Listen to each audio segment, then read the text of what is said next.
Welcome everybody to the first episode of the Rise of Black Fathers. I'm JJ and I'm here with Quan. And today we're going to be talking to our boy J. Loyd on the topic of new baby smell. Let's talk about it. What, I guess, attracted you to want to be a part of this? Just simply, it's bigger than me. It's bigger than one person. This is about getting people to understand and getting people to realize that no, it's really Black fathers out there that's really trying to hold it down and make change the stigma that we have on us. You feel me? So that's where my lane was. It's good people that's trying to make something good happen. So how could you not be a part of it? Simple. Sure. I think to add to that, man, I look up to both of y'all, man. You know, I'm real close to both of y'all. I feel like I might be my closest people that I got, you know, post college from Oregon. And to see how y'all are with y'all kids, it just make me excited for that time. When that time come, I'm like, I got two boys who's going through it. They doing it. They in the mud with it.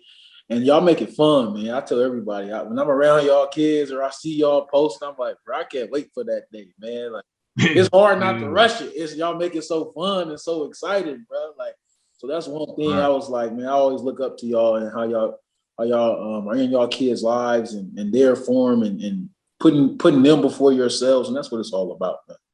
That's what it's all about.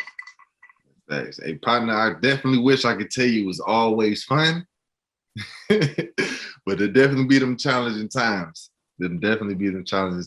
My daughter, you know, I know where I got my own issues, but then just to see how she can inherit either the stubbornness, little sassiness or whatever, and hit me back and then look at me like I'm looking in the reflection, bro.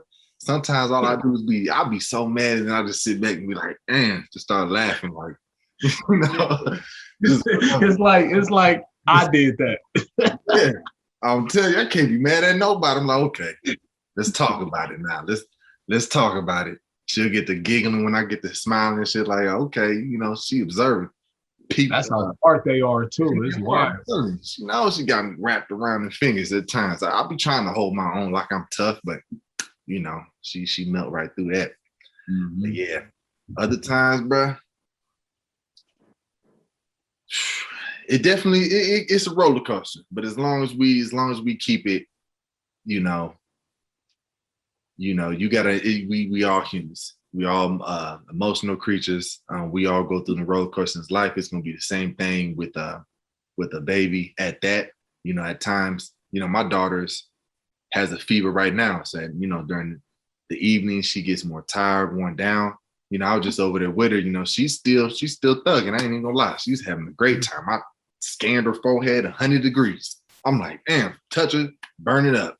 Yeah, but she thugging it out though. We was having some fun doing whatever. But I've had those times to where she's just down and out, you know, just tired, just wants you to lay up with her and, you know, don't really want to do anything, kind of, you know, cater to her. So it's, you know, them times that aren't fun, but they be necessary. So it's like knowing when to have the fun and maximize on that rather than, you know, you got to make sure you be that parent and father to their needs at the moment. Definitely got to cherish those times because it's going to be times where they don't want nothing to do with you. They don't want to cuddle with you and love on you and show that affection. So you got to cherish them times. Yes, indeed. Yes, indeed. Ain't nothing like them cuddles. God, ain't nothing like them. Man, nothing like them. Man, that's just that's the stuff you can't explain. It's just overwhelming, bro. That's all I can say. It hit different, bro. I was at the field yesterday with me and little mama. I was doing little workouts, found out my lungs ain't like what they used to be. But had her running around, you know, playing a little soccer or whatever, wore her down. You know, we come here, you know, give her, you know, some berries, nutrition her up real quick. And then I was like, yeah, it's time for us to take a nap. So we go in there, take a nap. She cuddle up on me, bro. Right, I'm laying on my back. She right up in here. We just hugged up, just slumped, nigga. I slumped out with her. I'm telling you, I wake up, you know, she got that good, that sweaty slobber all up on me. I'm like, I'm just loving it, bro. I'm just sitting back like, man, that's my baby right there. She, every time I swear to God, she just be getting longer and longer. I'll be like, damn, just stretching out, bro. Stretching out. J. Loyd, one thing I want to tell you, bro, my daughter does not have that newborn baby smell no more. She's on now. Cherish that. I had some old folks tell me, cherish that smell, that baby smell. I don't know if your little man still got it, but that smell right there, I know you got another one on the way, so you gonna really cherish that. But that right there, bro, I'll be like, ooh, girl, you need to take a bath. Hey, that's funny you say that. That's funny you say that, because I've been in that stage where I'm like, man, I feel like I read something about 5 years ago talking about how, like, when all the baths and showers babies take, that we wash that off of them. So it was like that was shit was running through my mind. So it's crazy that you just brought that up. That's crazy. And I don't know if you got it either. It ain't been prevalent like it used to be. So I might have to really go pay attention to that. For sure. The new baby smell, but that's new to me. I ain't never heard that one. Oh, new baby smell. Baby's got that fragrance, that I'm straight from heaven fragrance. It's crazy, bro. It's crazy. That's facts. Man, on that topic, bro, I wanted to jog your memory a bit. And correct me if I'm wrong, if I remember correctly, you was on your way to the States. You was in Canada, on your way to the States when your boy was born. Is that right? No, I was on FaceTime in the bed the next day. I was leaving. The next morning I was leaving. So Leah was tired of having bro, and she just was like in a yogi squat, like really trying to get bro to come out, and her water broke. So she went to the hospital, was doing that for like 18 hours type. And yeah, they FaceTimed me when it was time. That was like, I can't imagine being in the same room while that's happening. Because watching that life come out of her, bro, that it's so fresh in my mind, and it was just on the phone. So I can't wait for the next one, just to see what kind of feelings it brings out of me.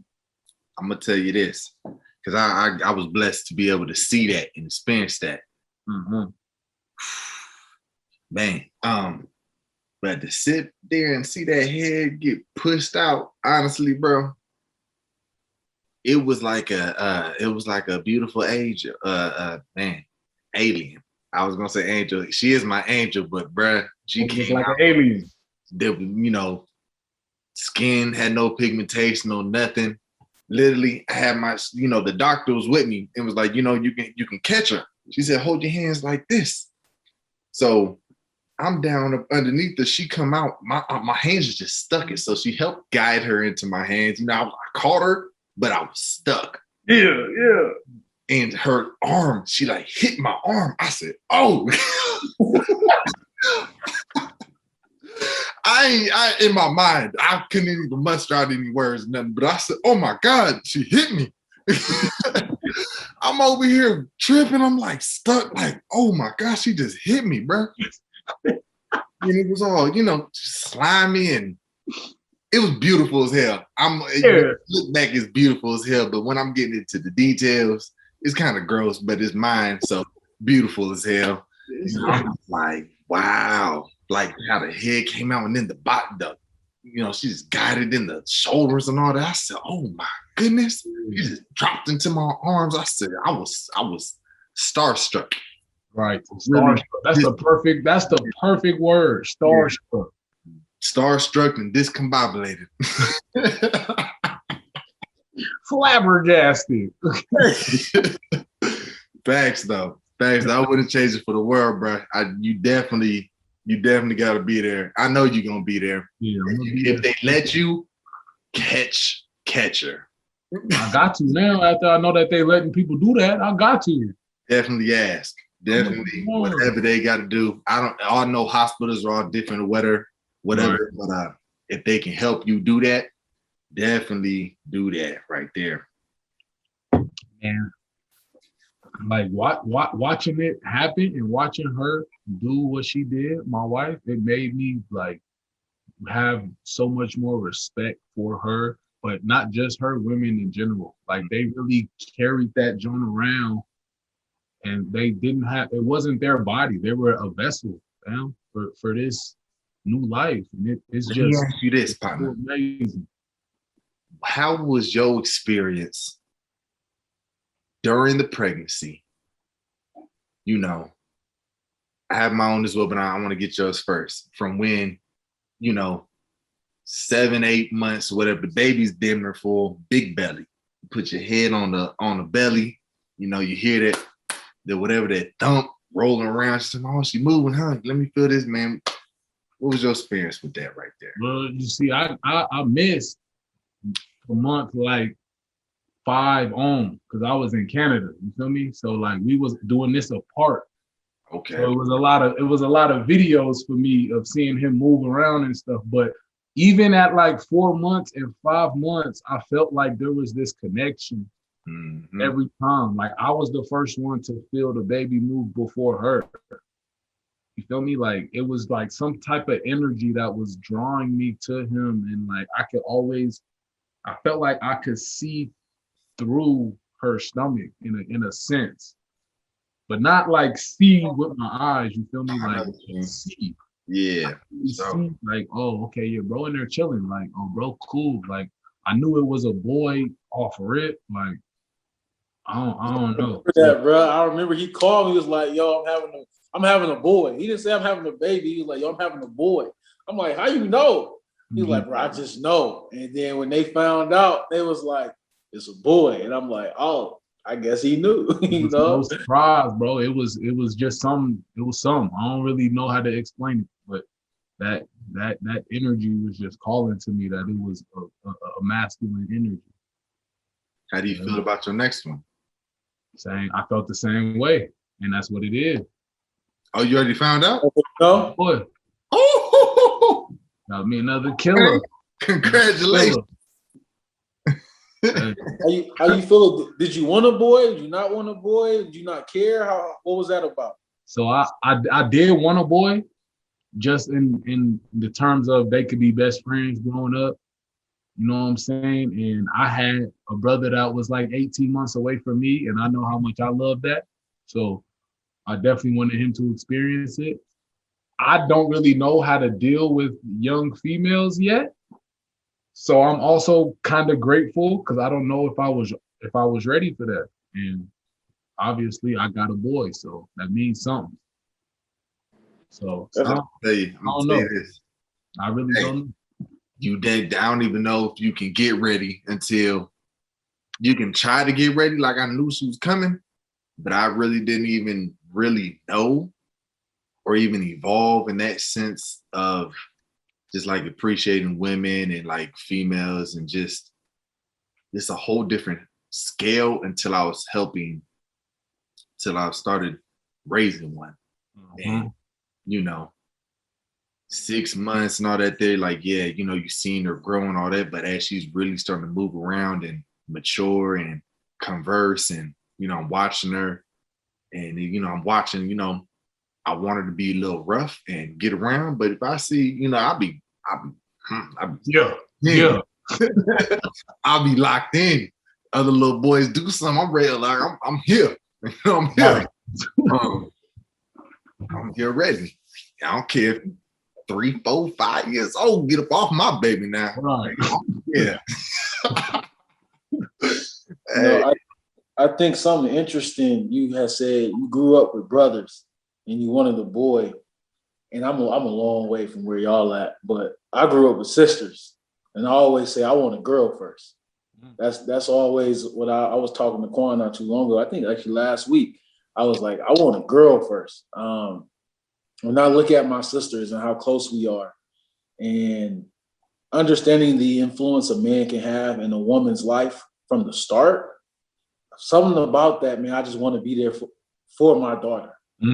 My son, I feel like I got that on wraps. I kind of know how to go about that. Maybe, you know, when the time comes, I might feel differently. But with a female, and I look at my sisters, it's like to be a man and show them what it means to be loved and show them how a man can treat you from the household. Yeah. For some reason, that just gets me excited. That's just something I want to show them. So when they enter the world, you already know how to be treated because your father treated you that way.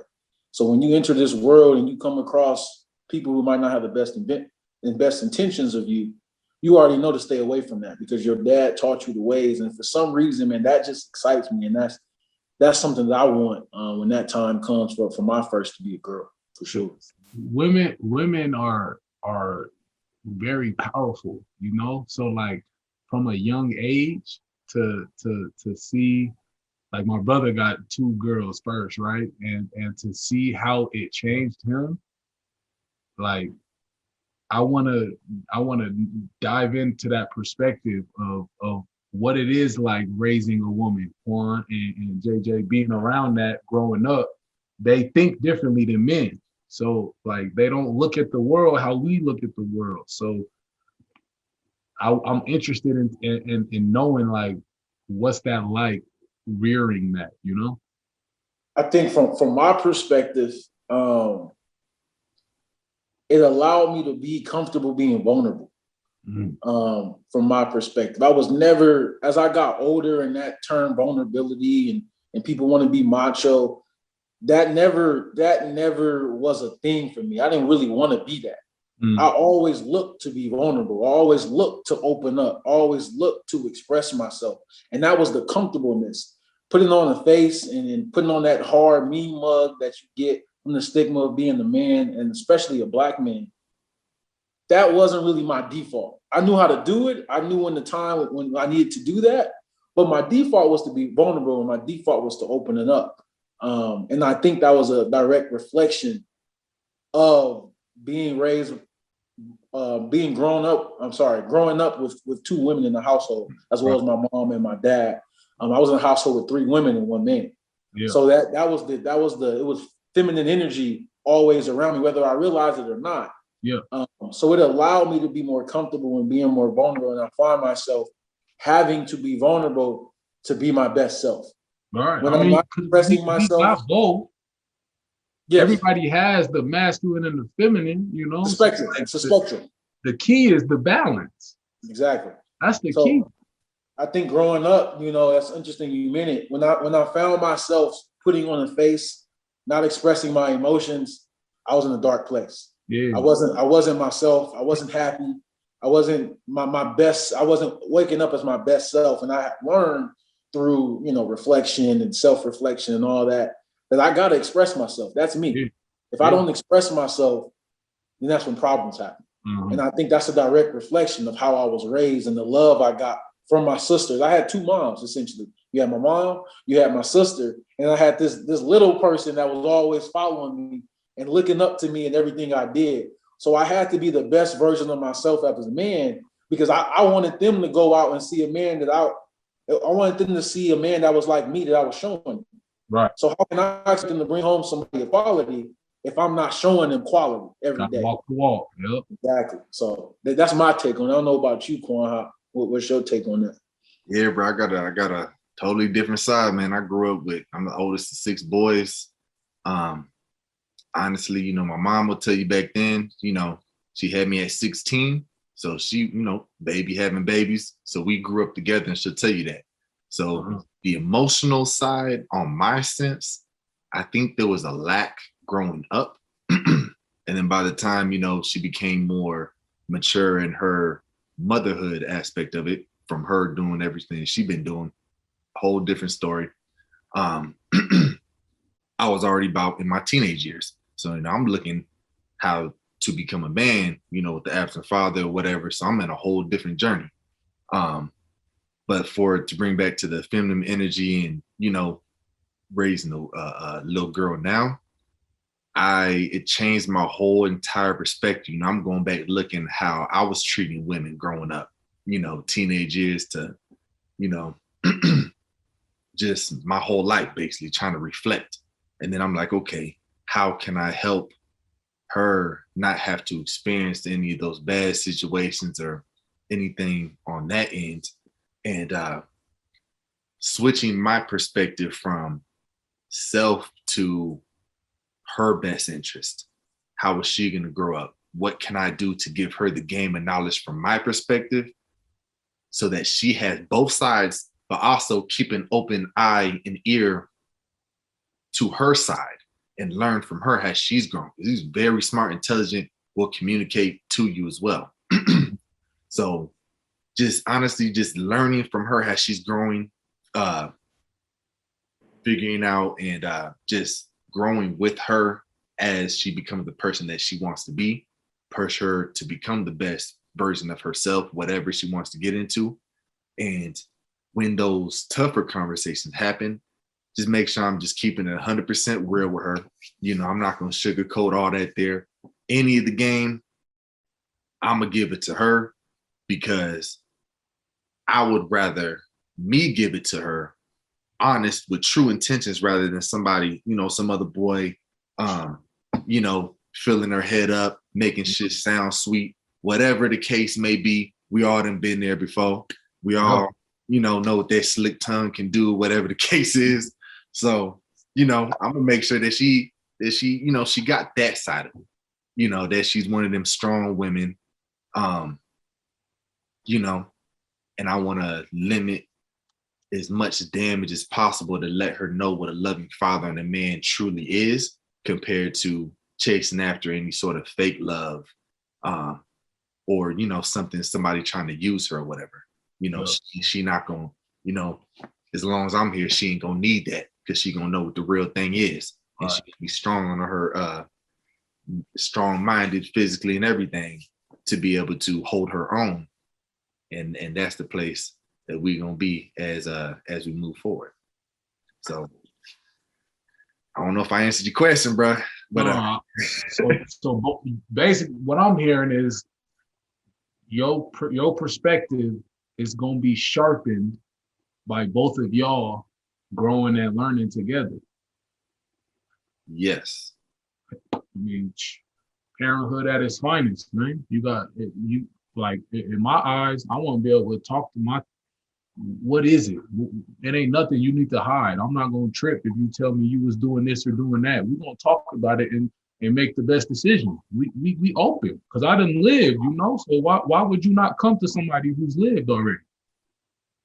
Don't go to your homies who are doing the same thing and going through the same stuff as you and are just giving their opinion. Go to somebody who got a fact on it. I got a fact on an experience, so just come get mine, and then you make your decision. And then we're gonna work. We're gonna rock and live with it. I think to add to that, you know, you all are talking about what you want to do. I did that with my sister. Yeah. And I see now how open she is with me. She tells me anything. She tells me before she makes a move, we're at the point where before she makes a move, she's like, hey, this is what I'm thinking about doing. What you think about this? Yeah. And we have that open communication. And then now she getting to the point where she has her friends who don't have that relationship or don't have that male perspective to come to and be open with. They're calling me for advice and opinions and to checking in with me and to see how that's just something I had in my mind. Like, I want to be open with my sis. You know, I want her to be able to tell me any and everything that comes in her mind, and I'm not going to trip. And to see how grateful she is for it and how better her life is since she started doing that when it comes to the male perspective. I think you all are right on the money when that time comes, that's what you got to do. Keep that lines of communication open. Because at the end of the day, we all know we're going to do what we want to do when we alone. You know, when we alone and we get to make our own decisions, we're going to make our decisions at best bet. So why not give them the tools beforehand so that when they're hit with that experience or they hit with that time, they can make the best decision for them. Hey, JJ, them pieces coming together, bro. I understand even more now why you said you want a girl first. This brother has an older sister and a younger sister. Yeah. And as you just explained, you know, giving game to your younger sister like that. Oh yeah, you're gonna be a very proper girl dad. I understand.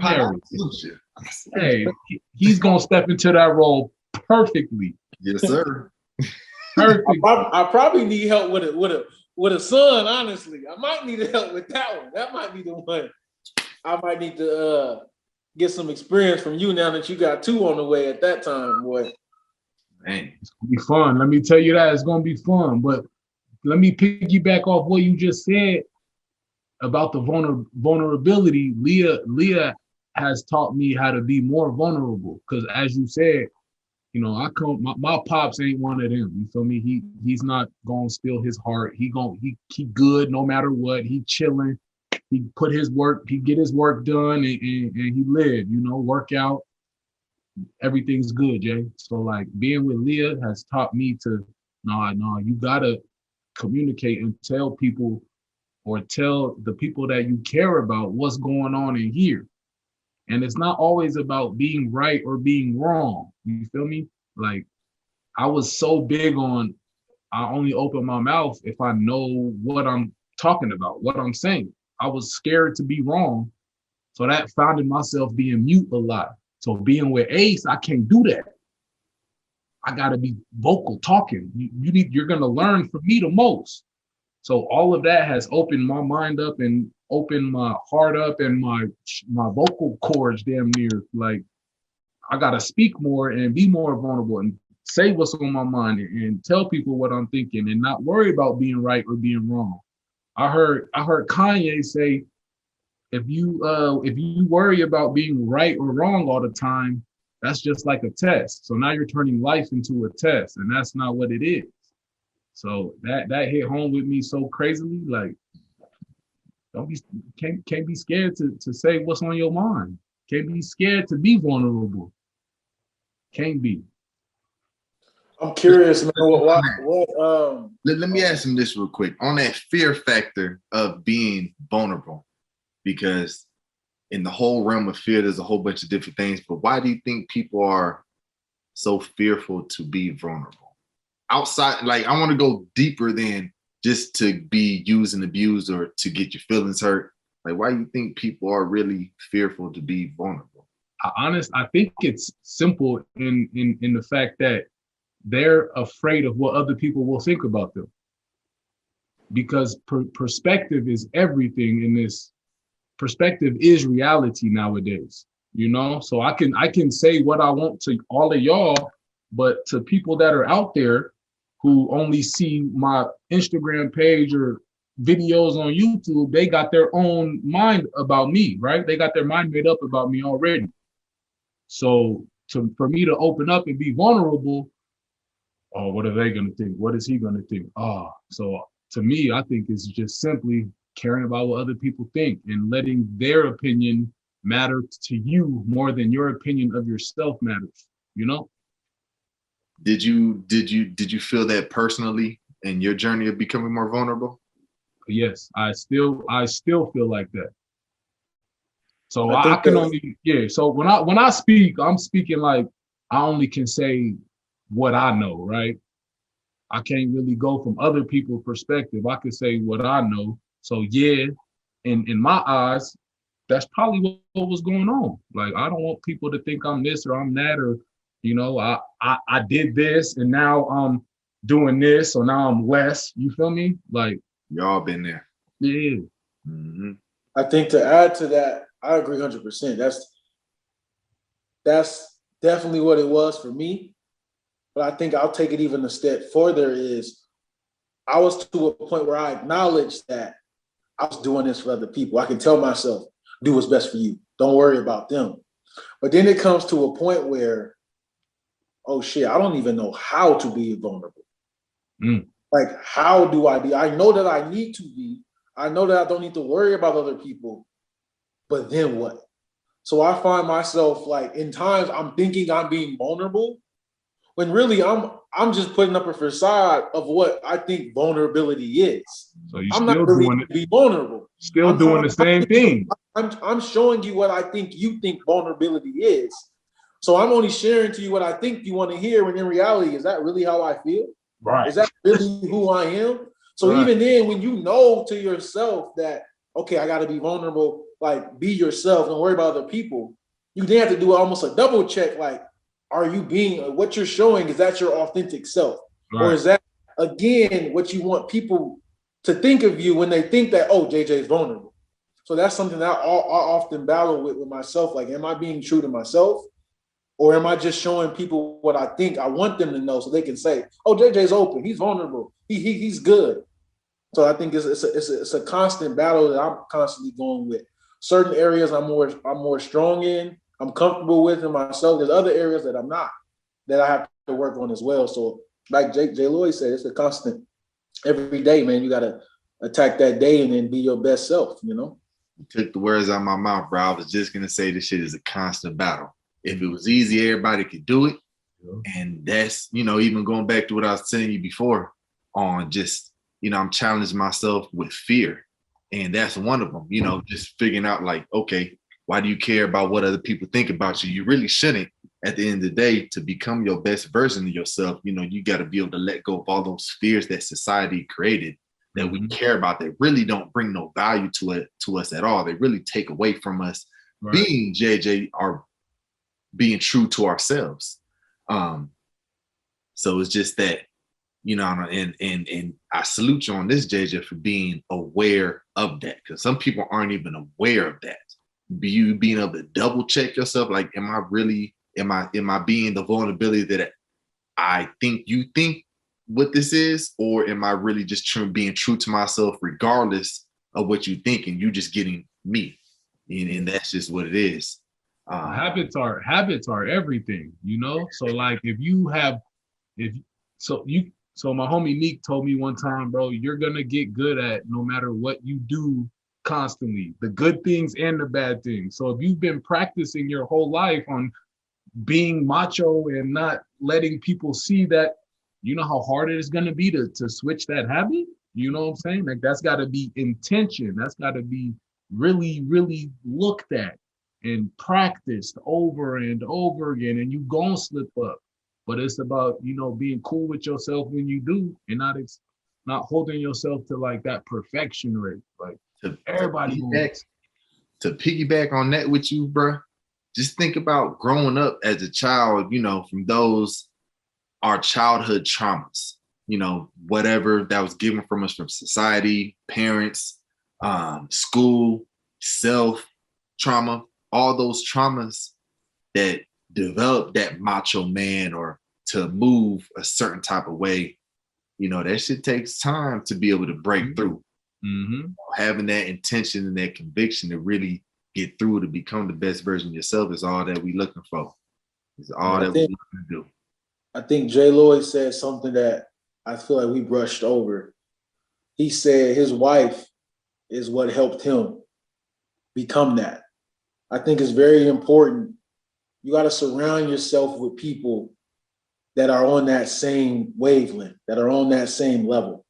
Because you're around people that's constantly worried about image and worried about how they're seeing, it's only natural that you're going to fall back into that old habit. So I think I just wanted to point out that who you surround yourself with helps you with that, because you can't do it on your own.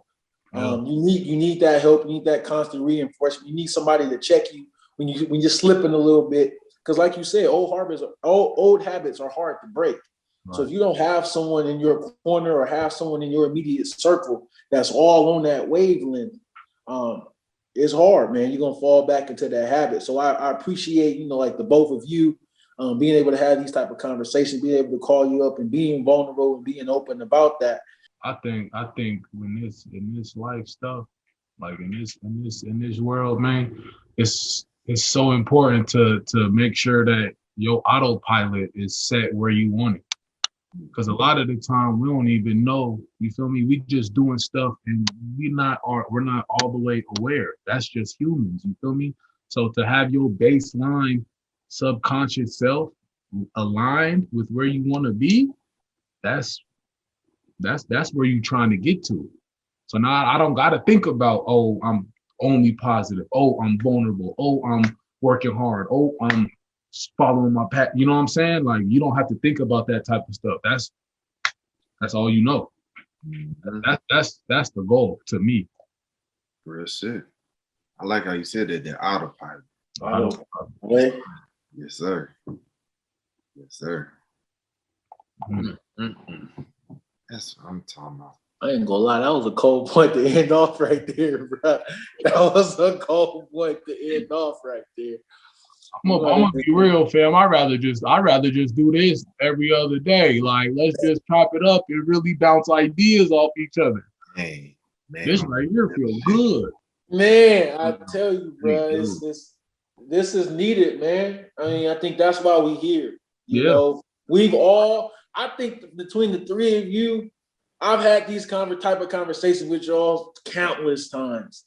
And it got to the point where, like, man, people need to hear this, bro. Yeah. People need to understand, like, this is okay. Like, this is therapeutic. You know, like, you don't need therapy. We all living through life. What therapist can tell you how to go through life in reality? Besides your boys that's going through the same life that you going through and look and think and act like you. Who better to talk to? Man. With no judgment. Zero. Just pure, how do we get better? Facts. Call you out on your shit. Call you out on you when you bullshit. Like, hey, man, you know it's from a place of love, man. Yeah. Right. Like, shit.